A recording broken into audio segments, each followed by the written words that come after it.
Hello, Al pals. This is Big Al. Welcome to Big Al Presents. A little bit of holiday cheer because it is that time of year. That is right. Hallmark Christmas movies 24/7. I am in heaven at this time of the year, but I'm not here to talk about a Hallmark Channel film, but a film that has the magical Hallmark formula. Now, I didn't even know anything about this film until I was watching my favorite morning show live with Kelly and Ryan, and they had as a guest Miss Lindsay Lohan. That's right, that Lindsay Lohan, talking about her Christmas movie, Falling for Christmas, that was coming out on the Netflix channel. And she described it by saying it's Overboard meets a Hallmark Christmas film. And that is enough to get me to want to watch it. So I did. On the first day it was available, I watched it, and I thought I would just do a short little video to tell you my thoughts on it. But of course, before I do so, caution, there are some spoilers ahead. So if you don't want to know anything about the movie, you might want to stop here and come back after you've watched it on Netflix. Well, with that out of the way, Falling for Christmas. Lindsay Lohan plays Sierra Belmont, a spoiled rich heiress who has every whim and want catered to her by her group of attendants. Her father, played by Jack Wagner, owns a series of resorts and hopes that one day she'll be responsible enough to help take over some of the responsibility for the family business, but he's not exactly sure about that. And he's also not sure about her boyfriend, Tad, played by George Young, who is basically ridiculous. He is an online influencer. Well, Tad takes Sierra up to the top of a mountain to propose to her, but because of a mishap, they each fall off the mountain. She goes down one side and he goes down another. He has his little adventure, but she hits her head and loses her memory. And after a small stay in a hospital, she is taken in by Jake, who owns a little small country inn that is struggling, to say the least. He's trying his best. He is a widower and he has a young daughter that he takes care of, and he also has his mother in law there with him as well. Well, they take in Sierra, who they call Sarah because they don't know her name, and she is definitely not sure, one, who she is, or two, even how to act like a regular person. She's never learned to clean or cook or make a bed or do laundry or anything like that, so she is helpless. However, through her struggles and her becoming closer with the family, it is the Christmas season, so of course, love will be in the air. I'm going to leave the description of the movie there because I think you can all pretty much guess where this is going. I did forget to mention that Cord Overstreet plays Jake, the inn owner who takes her in, and he used to be on Glee, just making sure I included him in there. I will say, though, overall, I really enjoyed this movie probably a lot more than I should have, but you all know that I really love the Hallmark formula for a regular movie, if especially a Christmas film, and this definitely follows that formula. Just from the description, if you know anything about Hallmark Channel films, then you kind of have an idea where this film will eventually lead. Now, I will say it does have a few Netflix tweaks, and I'll get to that in a moment. But overall, though, I think the cast did a fine job.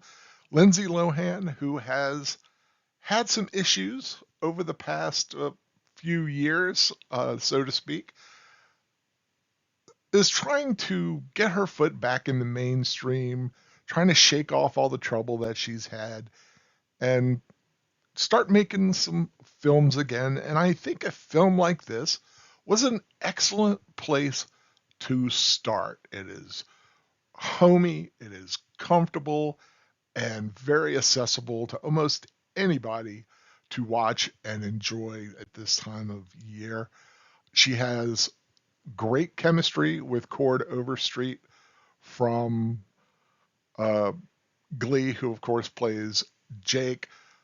She has wonderful rapport with the young actress who plays his daughter. Uh, Jack Wagner, not in it a lot, but makes the most of his time, as her father. Now, George Young, I can tell, I've seen him before in something and he was fine. But in this one, and this is where I really started to have some issues with the film, his character, Tad, the online influencer, is so over the top. He did what they would say in Spinal Tap. He kind of turned it up to 11 and took what should have been an eccentric character and made him totally ridiculous. And I just thought that that character, and you're not supposed to really care about him or like him at all, and they they you kind of really don't for the most part.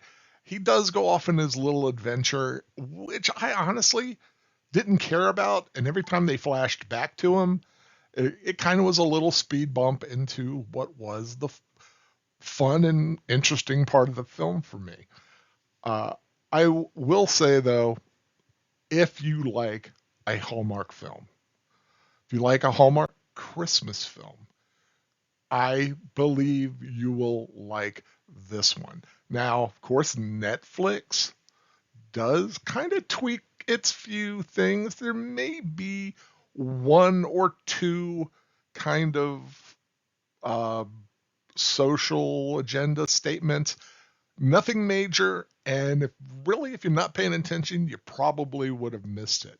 I think the biggest that really stuck out though was that they made Tad bisexual at the end for some reason. Uh, it it wasn't necessary at all, but I guess Netflix had to distinguish himself a little bit, so they tweaked that character in such a way. So, what overall could I give this film? Now, I will say, Falling for Christmas, it's pretty straightforward. It is nothing new. It definitely has that Hallmark formula. So, it's not groundbreaking. It's not revolutionary filmmaking. It is exactly what it needed to be. It is the comfortable pair of slippers and that fuzzy robe you put on, and you lay down on the couch with your mug of hot chocolate and relax and enjoy a cute little Christmas movie. And that's exactly what this film was. It's what it needed to be. So I gave it 3.5 stars. I really enjoyed it. I loved the rapport between the characters.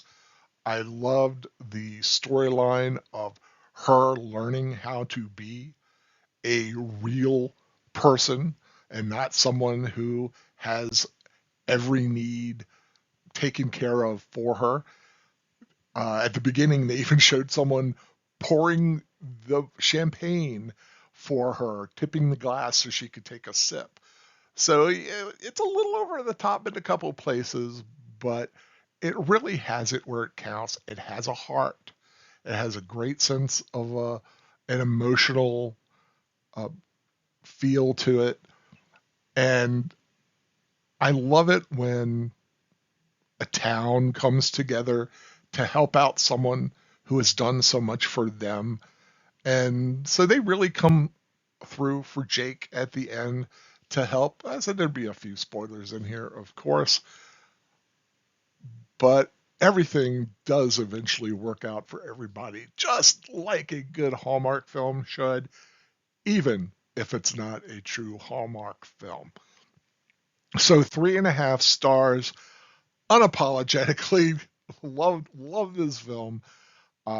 Just didn't like Ted. Thought he was unnecessary. As much screen time as they gave him, there was no need for it. So if you like a Hallmark film, definitely one I can recommend.